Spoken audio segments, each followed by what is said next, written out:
ಐಎನ್ಡಿಎನಲ್ಲಿ ಕಾಂಗ್ರೆಸ್ ಎಡಪಕ್ಷಗಳ ನಡುವೆ ಮೈತ್ರಿ ಇದೆ. ಕೇರಳದಲ್ಲಿ ರಾಹುಲ್ ಗಾಂಧಿ ಸ್ಪರ್ಧೆಗೆ ಈಗ ವಿರೋಧ ವ್ಯಕ್ತವಾಗ್ತಾ ಇದೆ. ಇಂಡಿಯಾ ಮೈತ್ರಿಕೂಟದ ಪಕ್ಷಗಳಲ್ಲಿ ಎಡಪಕ್ಷಗಳು ಕೂಡ ಇರೋದ್ರಿಂದ ಈವರೆಗೆ ಕಳೆದ ಬಾರಿ ವಯನಾಡ್ನಿಂದ ಸ್ಪರ್ಧೆಯನ್ನ ಮಾಡಿದ್ರು ರಾಹುಲ್ ಗಾಂಧಿ. ಅಲ್ಲಿ ವಯನಾಡ್ನಲ್ಲಿ ಕಾಂಗ್ರೆಸ್ಗೆ ವಿರೋಧ ಇರೋದೇ ಎಡಪಕ್ಷಗಳಿಂದ. ಹಾಗಾಗಿ ಕೇರಳದಲ್ಲಿ ಈ ಬಾರಿ ಸ್ಪರ್ಧೆ ಮಾಡೋದು ಬೇಡ ಅಂತ ಹೇಳಿ ರಾಹುಲ್ ಗಾಂಧಿ ಅವರ ಸ್ಪರ್ಧೆಗೆ ಎಡಪಕ್ಷಗಳು ವಿರೋಧವನ್ನ ವ್ಯಕ್ತಪಡಿಸಿವೆ. ಕೇರಳದಲ್ಲಿ ಕಾಂಗ್ರೆಸ್ಗೆ ಎಡಪಕ್ಷಗಳೇ ಎದುರಾಳಿಯಾಗುತ್ತೆ, ಅದರ ಬದಲು ಕರ್ನಾಟಕದಿಂದ ಸ್ಪರ್ಧೆ ಮಾಡಲಿ ಅಂತ ಹೇಳಿ ಕೇರಳದ ಎಡಪಕ್ಷಗಳು ರಾಹುಲ್ ಗಾಂಧಿ ಅವರಿಗೆ ಸಲಹೆಯನ್ನ ಕೊಟ್ಟಿದ್ದಾರೆ.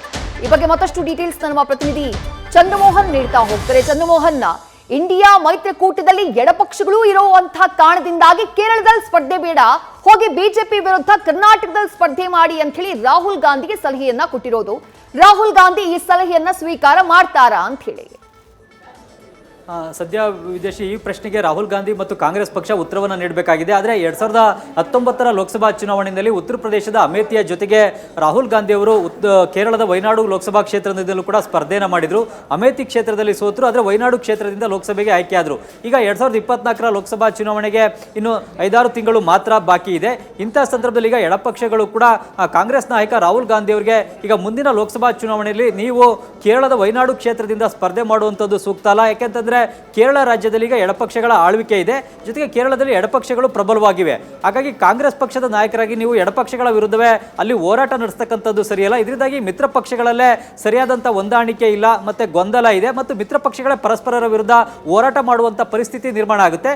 ಈ ಕಾರಣಕ್ಕಾಗಿ ನೀವು ಕೇರಳದ ವಯನಾಡಿನಲ್ಲಿ ಸ್ಪರ್ಧೆ ಮಾಡುವಂಥದ್ದು ಸೂಕ್ತ ಅಲ್ಲ. ಬದಲಿಗೆ ಕರ್ನಾಟಕಕ್ಕೆ ಹೋಗಿ ನೀವು ಸ್ಪರ್ಧೆಯನ್ನು ಮಾಡಿ, ಕರ್ನಾಟಕದಲ್ಲಿ ಬಿಜೆಪಿ ಪಕ್ಷದ ವಿರುದ್ಧ ನೀವು ಕಾಂಗ್ರೆಸ್ನ ಅಭ್ಯರ್ಥಿಯಾಗಿ ಸ್ಪರ್ಧೆ ಮಾಡಿ, ಕರ್ನಾಟಕದಿಂದ ನೀವು ಲೋಕಸಭೆಗೆ ಆಯ್ಕೆಯಾಗಿ ಎನ್ನುವ ಒತ್ತಾಯವನ್ನ ಕೇರಳದ ಎಡಪಕ್ಷಗಳ ನಾಯಕರು ಈಗ ರಾಹುಲ್ ಗಾಂಧಿ ಅವರಿಗೆ ಮಾಡ್ತಾ ಇದ್ದಾರೆ. ಆದರೆ ಕೇರಳದ ವಯನಾಡಿನಲ್ಲಿ ಈಗ ಮುಖ್ಯವಾಗಿ ಅಲ್ಪಸಂಖ್ಯಾತ ಸಮುದಾಯದ ಮತಗಳು ಜಾಸ್ತಿ ಪ್ರಮಾಣದಲ್ಲಿವೆ. ಇದರಿಂದಾಗಿ ರಾಹುಲ್ ಗಾಂಧಿ ಸ್ಪರ್ಧೆ ಮಾಡಿದ್ರೆ ಅವರ ಗೆಲುವು ಸುಲಭ ಅನ್ನೋದು ಕಾಂಗ್ರೆಸ್ ಪಕ್ಷದ ನಾಯಕರುಗಳ ಲೆಕ್ಕಾಚಾರ. ಈ ಕಾರಣಕ್ಕಾಗಿಯೇ 2019 ಲೋಕಸಭಾ ಚುನಾವಣೆಯಲ್ಲಿ ರಾಹುಲ್ ಗಾಂಧಿ ಅವ್ರನ್ನ ಕೇರಳದ ವಯನಾಡಿನಿಂದ ಸ್ಪರ್ಧೆ ಮಾಡುವಂತೆ ಕಾಂಗ್ರೆಸ್ನ ನಾಯಕರುಗಳು ನೋಡಿಕೊಂಡಿದ್ರು. ಆದ್ರೆ ಈಗ ಕಾಂಗ್ರೆಸ್ನ ಮಿತ್ರ ಪಕ್ಷ ಎಡಪಕ್ಷಗಳಿಂದಲೇ ರಾಹುಲ್ ಗಾಂಧಿ ಮತ್ತೆ ವಯನಾಡಿನಿಂದ ಸ್ಪರ್ಧೆ ಮಾಡಲಿಕ್ಕೆ ವಿರೋಧ ವ್ಯಕ್ತವಾಗ್ತಾ ಇದೆ. ಈಗ ರಾಹುಲ್ ಗಾಂಧಿ ಅವರು ಬಿಜೆಪಿಗೆ ಒಂದು ಸಂದೇಶವನ್ನು ರವಾನೆ ಮಾಡಬೇಕು ಆಗಿದೆ. ಏನಂತಂದ್ರೆ, ನಾನು ಬಿಜೆಪಿಯ ವಿರುದ್ಧ ಕೂಡ ಹೋರಾಟವನ್ನು ನಡೆಸಿ ಗೆಲ್ಲಬಲ್ಲೆ ಅನ್ನುವ ಒಂದು ಸಂದೇಶವನ್ನು ರವಾನೆ ಮಾಡಬೇಕು. ಜೊತೆಗೆ ಇಂಡಿಯಾ ಮೈತ್ರಿಕೂಟದಲ್ಲಿರ್ತಕ್ಕಂತಹ ಪಕ್ಷಗಳ ನಡುವೆ ಯಾವುದೇ ರೀತಿಯಾದಂತಹ ಅತೃಪ್ತಿ, ಅಸಮಾಧಾನಗಳಾಗಲಿ ಅಥವಾ ಹೊಂದಾಣಿಕೆ ಕೊರತೆ ಆಗಲಿ ಇಲ್ಲ ಅನ್ನೋ ಒಂದು ಸಂದೇಶವನ್ನು ಕೂಡ ರವಾನೆ ಮಾಡಬೇಕು.